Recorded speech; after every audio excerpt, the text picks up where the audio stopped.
चुनाव इंटरेस्टिंग हो सकता है वो है बिहार और महाराष्ट्र, थोड़ा उस पर बात करूंगा। बिहार पे आपने फिर एक बार, पलटू राम जी तो पलटी मारते रहते हैं, इस बार आपने भी पलटी मारी और उनको आपने 16 सीटें दे दी। देखो भैया, हमने नहीं मारा है पलटी, नीतीश बाबू हमारे साथ ज्वाइन हुए। हम तो जहाँ थे वहीं ही थे जी, हम गंगा किनारे वो पलट थे, के वापस फिर आ हम गए। गंगा किनारे ही थे, गंगा किनारे ही रहे, कोई हमारे साथ आकर मिला पर 16 सीटें उनको दे दी आपने। नहीं। वो तो बिहार यूनिट का नेगोशिएशन का जो नतीजा है वो आपके सामने है। हम पहली बार नीतीश कुमार जी से ज़्यादा सीटें लड़ रहे हैं जी। बड़े भाई की भूमिका में आए हैं, वो हमारे लिए बड़ी बात है। और मुझे विश्वास है कि हम बहुत अच्छी तरह से बिहार में विजयी हों। 5 सीट चिराग पासवान जी को दी, पर पशुपति पारस को आपने डंप कर दिया। कोई उनके संग भी समझौता हो सकता है? अभी उन्होंने रिजाइन भी कर दिया आपकी मंत्रालय मिनिस्ट्री। अब समझौते की गुंजाइश नहीं रही, कम रह गई है, लगभग नहींवत है।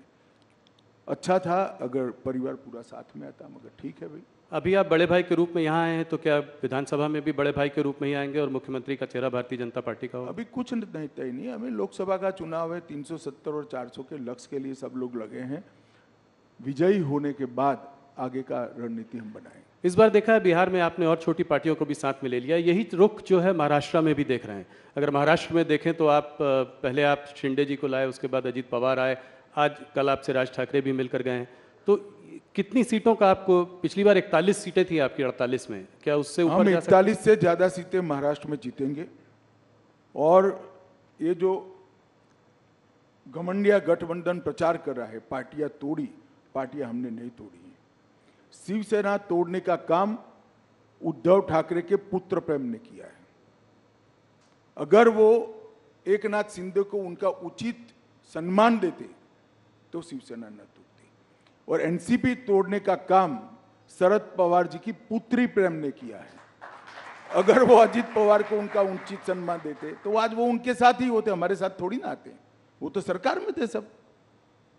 मगर जब आप पुत्र पुत्री के मोह में अंध हो जाते हो तब पार्टियां टूटती है। इसका आरोप हम पर नहीं लगाना चाहिए। कितनी सीटों पर लड़ेंगे आप? 30 के आसपास आप, क्या क्या डिवीजन हुआ है? अभी तय नहीं हुआ है, मगर स्वाभाविक रूप से महाराष्ट्र में हम सबसे बड़ी पार्टी होगी। और उसके बाद शिंदे, और उसके शिंदे सेना, और उसके बाद अजीत पवार। हाँ, कमोबेश यही होगा। कह रहे हैं लोग कि 30 के लगभग नंबर ऑफ सीट अभी तय नहीं हुई है। पंजाब में क्या है? अकाली दल से कभी हाँ कभी ना बातचीत, कहीं कोई एग्रीमेंट कुछ हुआ है? कैप्टन अमरिंदर सिंह और देखिए, ये आप जिस तरह से सवाल पूछे, कभी हाँ कभी ना, कभी हाँ कभी ना है ही नहीं। अभी नेगोशिएशन चल रहा है। तो नेगोशिएशन में तो एक ऑफर होती है, हम काउंटर ऑफर देते हैं, वो काउंटर ऑफर देते हैं, हम ऑफर देते हैं। ये चलता है, इसको हाना में नहीं देखना चाहिए। तो उम्मीद है कि मुझे लगता है 2-3 दिन में स्थिति स्पष्ट हो जाएगी। पर आप लोग चाहते हैं कि साथ में लड़ें, ये स्वाभाविक। हम तो चाहते हैं कि हमारे एनडीए के सारे साथी हमारे साथ हो, फिर से एक बार सारा एनडीए संपूर्ण बने। परंतु भारतीय जनता पार्टी का उचित हिस्सा और हमारे कार्यकर्ताओं का सम्मान, वो भी हमारी चिंता का विषय होता है। तो हरियाणा में दुष्यंत चौटाला से बाद में फिर से समझौता हो सकता है? दरवाजे बंद नहीं है, एनडीए में रह सकते हैं। अभी तो आपने, बहुत जल्दी होगी। अभी तो वो हमसे अलग हुए हैं, उन्होंने अपनी सीटें लड़ने का ऐलान किया है। तो अब तो आमने सामने चुनाव लड़ेंगे और जब नतीजे आएंगे तब देखेंगे। मगर अभी तो हम आमने सामने ही चुनाव लड़ रहे हैं।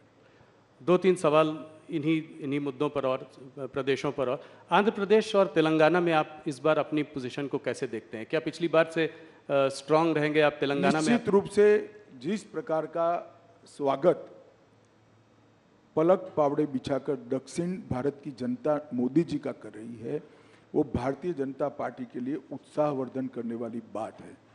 पहली बार भाजपा के किसी नेता को इतना सकारात्मक, उत्साहजनक प्रतिसाद देश की जनता के, दक्षिण भारत की जनता से मिल रहा है।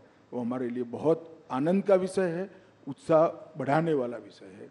मैं निश्चित रूप से मानता हूं कि दक्षिण के सभी 5 राज्यों में हमारी पोजीशन और कंसोलिडेट होगी, हम मजबूत होंगे और बढ़कर आएंगे। न केवल हम, हमारे साथी दल भी बढ़ेंगे।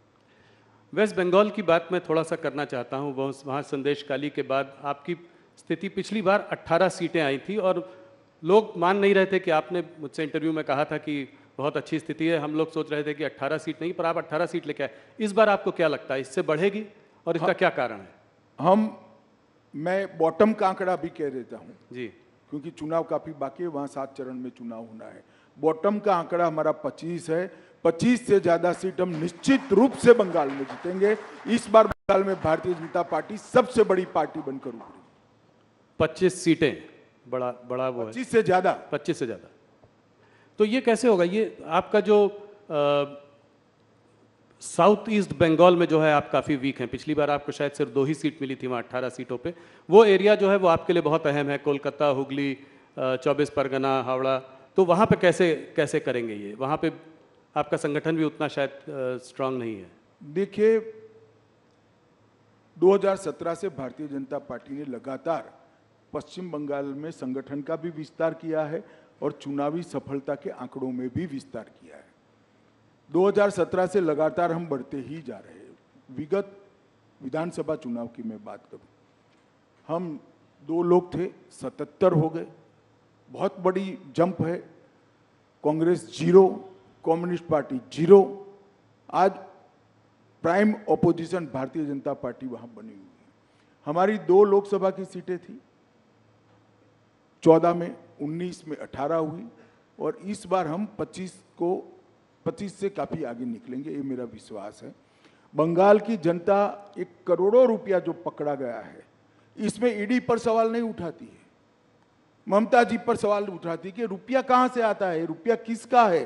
ये रुपया बंगाल की गरीब जनता का रुपया है भैया। वहां पर मोदी जी की योजनाएं नीचे नहीं पहुंच रही है। डर है उनको कि इस योजना से मोदी जी लोकप्रिय हो जाएंगे। क्या दोष है बंगाल के गरीब लोगों का? क्यों 5 लाख तक का उनको स्वास्थ्य की सुविधाएं नहीं मिल रही? क्यों अनाज उनका काला बाजारी में बेचा जा रहा है?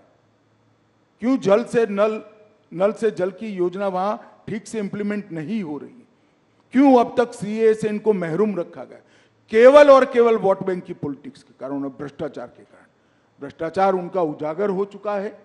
बंगाल की जनता के सामने ममता जी एक्सपोज हो चुकी है। एक महिला मुख्यमंत्री के शासन में जिस तरह से संदेश खाली में सालों तक बहनों माताओं पर अत्याचार होते रहे और उनके पार्टी के नेताओं के द्वारा होते रहे, सुप्रीम कोर्ट और हाई कोर्ट को दखल करने पड़ते, तब जाकर अरेस्ट करते हैं। शर्म आनी चाहिए। ईडी पर भी हमला हुआ था। ईडी पर हमला तो छोड़ो भाई, अलग बात है। मैं जिन्होंने वोट दिए वो बंगाली माताओं बहनों की बात कर रहा हूं। उन पर आपके पार्टी के नेता अत्याचार करे, आप उनको अरेस्ट नहीं कर रहे हो और हाईकोर्ट ने ऑर्डर करने पड़ते हैं। जी। बंगाल की जनता ये सब जानती है।